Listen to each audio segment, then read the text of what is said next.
Welcome back, guys. Actually, I'm back. I was out of town for a few days. I went to Connecticut to celebrate my grandma's 88th birthday. So happy birthday, Grandma.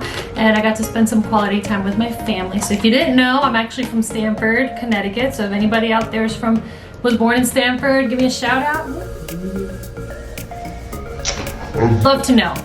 Or if you're from Connecticut in general. If you've been following my series, I have a home buying series, and so we've talked a little bit already about what are the initial conversations that we would have, me being as your realtor, or in general, that you need to consider.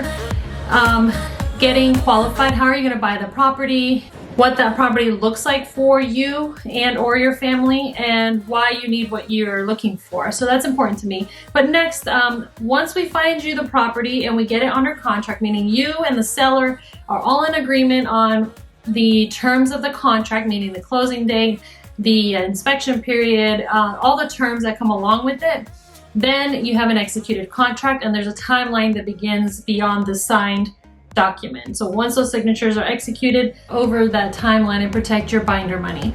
And so binder is actually it's like a deposit. It's like what I like to call it if you've ever reserved an apartment, they ask for a deposit, and that's technically what that is. But it comes back to you at the end of when you go to closing. After the executed contract, we have the inspections, and there are a few of them. So you have the home inspection.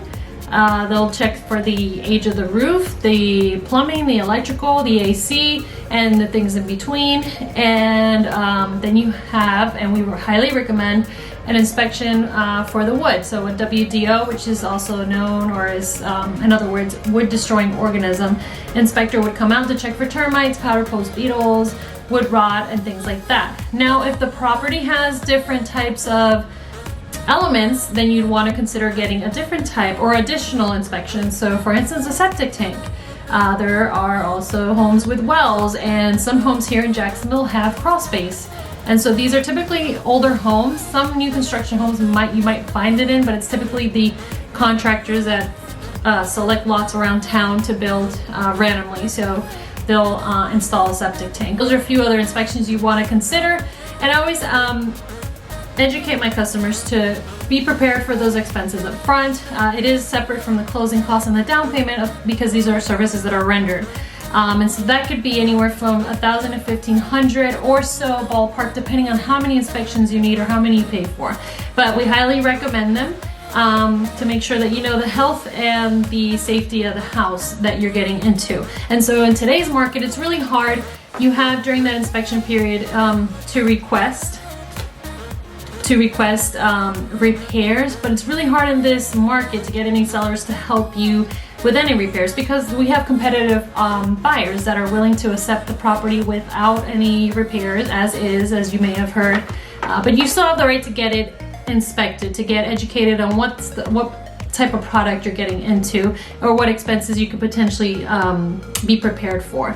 So those are some things. One of the biggest benefits too about getting these inspections is that you can, later on, you're gonna have to shop for home insurance, and insurance companies are also part of the process. So they're gonna wanna know what's the age of the roof, what's the age of the house, different things that they're gonna consider. So depending on how old things are, or if they're out of code, you may or may not be able to obtain insurance, number one, and number two, you might have to pay a higher premium, or you might get a discount because of the wind mitigation report. So some things to factor, and this is something that everyone has to go through, and I'm here to help and kind of educate you along the way. I am going to be posting more videos to finalize just a few more steps of the home buying process with me and in general. So if this was helpful, please let me know. I kind of want to make sure that you guys are learning, and that if you ever have any questions, please don't hesitate to reach out to me. I'm here to help answer any questions you might have.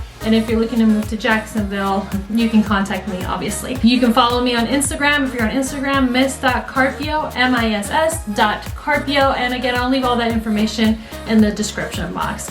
I hope to see you guys soon and come back to visit.